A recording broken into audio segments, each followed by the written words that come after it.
300 ला पोतं केले. एक पोत काढायचं क्विंटलला 300. 300 रुपयाला क्विंटल. हा, न्यायचं किती केलं रे 80 रुपये. किती गेले की बा? 80 रुपये म्हणत. मला काही माहित नाही. म्हणजे सोयाबीन आडतपर्यंत येईपर्यंत अजून खर्च वेगळं. क्विंटल 400 क्विंटलला. पोत्याला क्विंटलला 400 रुपये. हम्म. म्हणजे इथे तुमचे 5-6 हजार रुपये जाणार इथं. आताला जायचं कोणा? आडत्याला जाईपर्यंत 5-6 हजार. तिथं आणि आम्हाला वेगळं तर ते आडते आले. उतराई येतं जागो. उतरा वेगळं ते काय कटीच्यात म्हणून 2 किलो का काय ते हा. आडतं मग. आता त्यांचं बी कामच आहे ते करतात. आम्ही पण काय- एवढंच म्हणणं आहे तुमचं काय म्हणणं आहे की बाबा सध्या सोयाबीनला भाव दिला पाहिजे.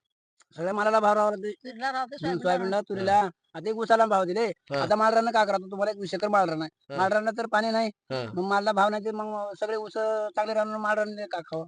हा. काकाचा होता, गरीब गोरगरीब काकाचा होता. हम्म. हम्म.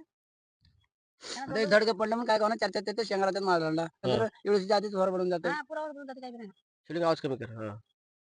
शिवलिंग आवाज कमी कर. काय बी नाही अवघड आहे शेती. म्हणजे आता सोयाबीनचा भाव 3800 बी आहे, 4000 बी आहे. चांगलं 4000 भाव आहे. हा. आणि डॅमेजला डॅमेजला 3700-3800 असं भाव चालू आहे. आता 3,000 3,500. तिने 3.5 बी देते का नाही कळलं मला. म्हणजे एवढं तुमचं म्हणणं आहे की सोयाबीनला 6च्या जवळपास भाव पाहिजे, आहे का नाही? आहे. म्हणजे मेहनत तर निघाली पाहिजे माणसाची. कारण कसं आहे मित्रांनो, करायला 16,000 रुपये गुत्त दिलो. चिखलातलं म्हणजे एकतर पहिले 400 वाढीले, पुन्हा 1000 वाढीले, 1,500 रुपये वाढीले त्यांनी आता देणार गेलं तर त्यांनी दुनियातच जाता येतं पैसे मागले त्याला द्यावं सगळं. 10,000 भाव पाहिजे सोयाबीन. हा?